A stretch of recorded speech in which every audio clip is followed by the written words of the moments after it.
indahnya selawat itu. Coba bacakan selawat lagi, insyaallah anak-anak SMA tenang hatinya, jernih fikirnya, sehat tubuhnya. Amin ya rabbal. Bisa ya? Ya Nabi salam alaika, ya Rasul salam alaika, ya Habib salam alaika, salawatullah alaika, ya Nabi salam, ya Rasul salam alaika, ya Habib salam alaika, salawatullah alaika.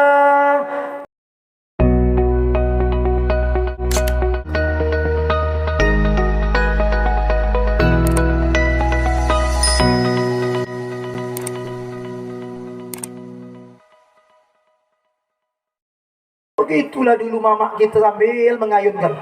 Udah sampai setengah jam tak tidur-tidur juga, makin kencang selawat, makin kencang ayunnya. Sallallahu ala Muhammad sallallahu alaihi wasallam. Tapi tak pernah kita balas. Kenapa cerita tentang ibu? Karena Maulid Nabi ini cerita kelahiran. Melahirkan apa? Melahirkan agar jadi pribadi yang penuh takwa. Takwa itu apa? Bukan takut sama mertua. Takwa itu apa? Bukan takut sama istri tua. Takwa itu bagaimana disebutkan takwa? Orang yang takut kepada Allah dalam keadaan sunyi atau dalam keadaan ramai. Mau berilmu apa mau berakhlak? Berakhlak kata dia. Coba lihat jawab orangnya ya. Mau berilmu berakhlak? Itu yang pintar. Dua-duanya kata dia. Kalau itu bukan memilih, ini kan memilih ya kan. Mau berilmu berakhlak? Berakhlak. Sebenarnya dua-duanya. Tapi kalau memilih berakhlak. Kenapa? Ilmu perlu, akhlak perlu. Kalau berilmu tidak berakhlak, kerjanya nokohi orang. Kalau berakhlak saja tak berilmu, ditokoh orang. Itu sulit itu. Maka dua-duanya mesti dipakai. Kita berilmu, kita berakhlakul karimah. Maka Rasul katakan, innama bu'istu liutammim makarimal akhlak. Bahwasanya aku diutus untuk menyempurnakan akhlak. Insya Allah ini akan melahirkan generasi-generasi pemuda-pemudi, pribadi-pribadi yang terpuji. Maka Rasul katakan, untuk menjadi takwa akhlak mulia, pertama mulai dari diri sendiri. Yang kedua, mulai dari yang kecil-kecil. Tak usah berapa yang langsung besar saja. Aku ingin jadi ini, bisa jadi ini. Kecil-kecil aja dulu. Apa yang bisa dibuat? Ngapal juz amma, pandai azan. Ya begitu prosesnya. Nikmati aja prosesnya itu. Nah, biasanya proses itu tak mengkhianati hasil kan? Jalani aja. Yang ketiga, mulai dari sekarang. Kalau tak terbiasa berjilbab, kecuali sekolah, di luar sekolah biasakan berjilbab. Walaupun diajak orang, soalem, ada sekolah berjilbab, di rumah berjilbab, pergi mana berjilbab, pakai aja. Mulai dari sendiri, mulai dari sekarang, mulai dari yang ringan-ringan saja dulu. Walaupun diajak orang. Apa kata dia ngajarnya? Dia nyanyi belawak. Jilbab, jilbab putih, lambang kesucian. Senyum. Tapi dia ajaknya, jilbab balik jilbabmu, tersimpan kudis dan panu. Betul jangan. Berdosa kan ngajarnya itu. Itulah, jangan. Jangan ya. Bagus dia berjilbab. Kenapa kau jilbab panjang-panjang, rupa omak-omak saja kata dia. Coba. Tak ada kerojo lain. Siapa yang ngomong itu Ustaz? Si muncung lancip. Sini tak ada. Ada aja bahan cerita dia. Itu si muncung lancip yang punya cerita ya. Maka dimulai dari yang biasa aja dulu. Nanti nak tahajud tiap malam, baca Quran sampai tamat, 30 juz setiap hari. Mungkin perubahan itu belum lagi. Di usia kalian mungkin ya berubah aja, biasa aja dulu. Terus tapi meningkat. Itu sudah dikader dalam rohani Islam. Hidup ini singkat bro ya. Hidup singkat, masa muda tak bermakanya perbaiki diri, kenali diri kita, jangan rusak. Itu Dede. Apa merusaknya? Pertama, merusaknya adalah merusak zohir ini. Dengan apa? Dengan narkoba, dengan tato-tato, anting-anting yang bukan pada tempatnya, kecuali cewek-cewek ya satu aja ya. Jangan tambah 1, 2, 3, 4, 5, 7 telinga sebelah. Sampai-sampai tak ada lagi lidah pun anting-anting, kan ada enggak? Kenapa dilarang? Nanti adik-adik perempuan susah kalian menyelesaikan toharo, payah mandi wajib, kamu mau haid, itu mesti dibersihkan. Kalau toharonya tidak selesai, bagaimana pribadi yang bagus bertakwa? Laki-laki itu juga jangan ditato-tato, jangan dibuat anting-anting, nanti susah membersihkannya.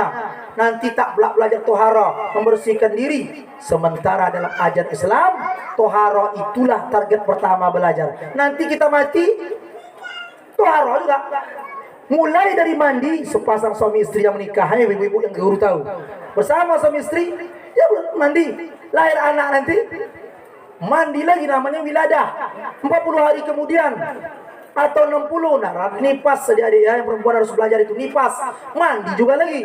Nanti pas mati mandi juga lagi. Itu menunjukkan kita disuruh tohara. Kalau tohara bersucinya tak beres, haji tidak diterima, puasanya tidak diterima. Kenapa? Karena tidak suci dia. Saya cari Islam. Ada niat mandi wajib tuh? Yo ada. Umur bapak berapa? Pokoknya anak aku 3,5 lah kata dia. 3 di luar, setengah di dalam. Katanya Ustaz ada niat mandi wajib tuh. Ada. Jadi bapak selama hari gimana? Maaf adik-adik ya. Ini bukan kajian kalian nih, tapi tak apa sampaikan. Nanti kalian bakal menyusul. Apalah susahnya Ustaz? Kata kawan seperantauan aku dulu, ambil air segayung gini ya. Hadap ke kiblat. Kita baca Bismillahirrahmanirrahim.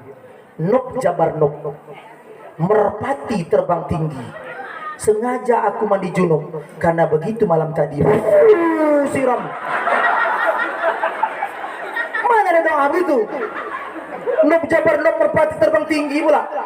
Kalau dia paham, minimal aku niat mandi wajib fardu karena Allah Ta'ala.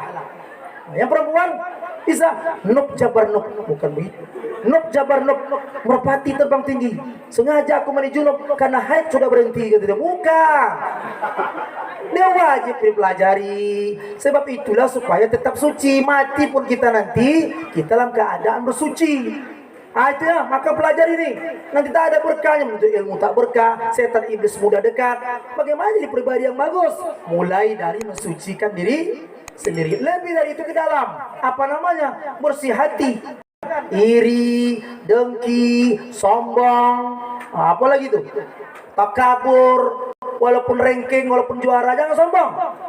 Kenapa? Karena kita berasal dari tanah. Jangan bersifat langit. Istilahnya ya, kita ini berasal dari tanah, jangan bersifat langit. Ustadz, kalau kita sama-sama dari tanah, kenapa ada teman-teman kami jahat dan nakal? Mungkin dari tanah sengketa, kan? Nah, jangan bilang begitu. Mungkin dia itu hati belum sadar, maka diisi dengan ilmu, isi dengan zikir. Walaupun masih muda, siap sholat subuh, entah kemana kita diamkan dulu. Itu yang kata Ibu Ratna tadi kan, henengkan dulu, istighfar. Istighfar tuh tenang aja, ada masalah kasus apa kita sekarang nih sedang galau, istighfarnya banyak. Ada masalah orang tua, masalah biaya sekolah, biaya masalah ini, masalah itu, masalah serbun orang di Twitter, di Instagram, dicaci orang, isi dengan istighfar. Bisa? Cobalah. Astaghfirullah Rabbal baraya, astaghfirullah minal khataya, astaghfirullah Rabbal baraya, astaghfirullah minal khataya. Walaupun sekolah SMA, duduk-duduk, nenek-nenek atau tak marah kalau kau nyanyi istighfar. Tapi kalau kamu nyanyi pakai kuat-kuat, pakai speaker asal dihidupkan, Bluetooth, no, mana ada? seri coblos bluetooth no. Tak ada lain, seri putar. Ojo dibanding ke. Nyanyi itu bro, nggak usah dihafal, dapat aja itu. Iya, nyanyi tak malah dihafal. Hafal tuh sholawat Nabi, juz amma, Al-Quran. Kalau perlu senandung atuk-atuk dari kampung ini kan ada tuh senandung atuk-atuk kan. Batang kalapo sungguh berbakti, batangnya besar tinggi-tinggi, batangnya ditobang dijadikan titik, daunnya diraut buat pancungkil. Nah, kenapa? Yang dihafal itu selawat, istighfar tadi, doa. Kalau nyanyi usah dihafal. Itu dapat aja itu. Ya, dapat. Mana contoh? Ustadz tidak ngapal lagu itu. Begitu duduk ada orang undangan pas datang sebelum asar. Didengar lagu bidun itu. Bagaimana lagunya? Kita akan lanjutkan setelah pesan periwara berikut ini.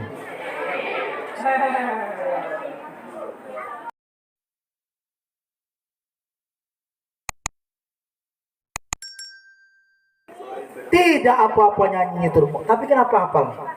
Dia berdiri terngiang-ngiang di telinga kita. Kok mudah kan hafal lagi? Tapi ayat Quran, selawat-selawat berbolak-balik kita dengarkan di masjid, di musola, maghrib, subuh. Kenapa nggak hafal? Karena pertama dalam handphone kita Al-Quran sedikit, di flash disk, di laptop sedikit. Tapi nyanyi-nyanyi dipopulerkan orang di handphone, di TV, di laptop, di bidun keyboard. Sekilas walaupun tak hafal semua dapat juga lagu. Sekilas. Mas Qurani ki wajah tumho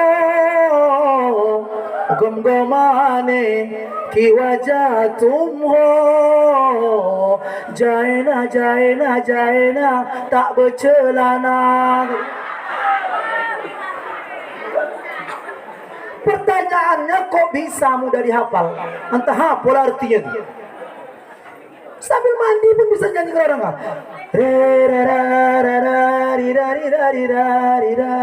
Gosok juga. Hehehe. Koi sama kalhonahu. Kok hafal? Tapi ngaji handphone lewat pula sekilas status Quran lewat A'udzu billahi minasy syaithanir rajim. Bismillahirrahmanirrahim. Mama kita sedang sakit, kamu baca Al-Quran walaupun orang tak ada di rumah. Kalau anak SMA yang baca walaupun jurusan umum, orang heran, itu siapa yang baca Quran itu? Ramai tetangga datang, anak yang nggak pesantren tapi dibacakan depan mama, depan ayahnya sedang sakit parah. Lembut hati mamanya. Andai kata menghadapi sakaratul maut pun mendengar suara anak yang dulu menangis di pangkuan dia, sekarang anak itu sedang membaca Al-Quran di hadapan dia. Teduh hati orang tua kita. Apa kata dia? Yasin wal Qur'anil Hakim innaka laminal mursalin ala siratin mustaqim. Ngati mama ini tengok orang.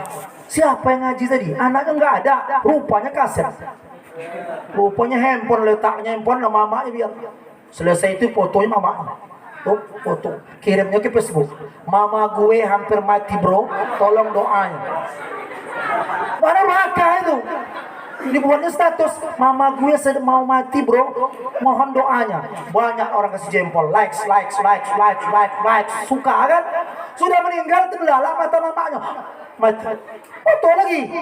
Kira-kira teman-teman ini matinya husnul khotimah atau su'ul khotimah? Buat konten saja, ada neraka. Hampir mati pun ayahnya pun ditanyanya, ya surat tanah mana ya, surat tanah mana ya. Ayahnya sudah sakit parah. Jangan kau tanya surat tanah, surat Yasin tolong kau cari gitu ayah. Sekarang surat tanah dulu ya, kata ayahnya. Usah kau cari surat tanah, sudah ayah gadekan di bank ya. Ayahnya pun meninggal. Itu coba anaknya pandai. Wah enak kalau anaknya pandai. walau jadi tentara, walau jadi polisi, walau jadi guru, jadi kepala sekolah, jadi gubernur, jadi insinyur, tapi tertanam pribadi yang berakhlak mulia, pasti dia akan kuatkan nilai agama, penanaman akhlak dan akhlakul karimah yang ada di mana dia berada. Kita anak sekolah, tetapi anak sekolah yang memiliki akhlakul karimah.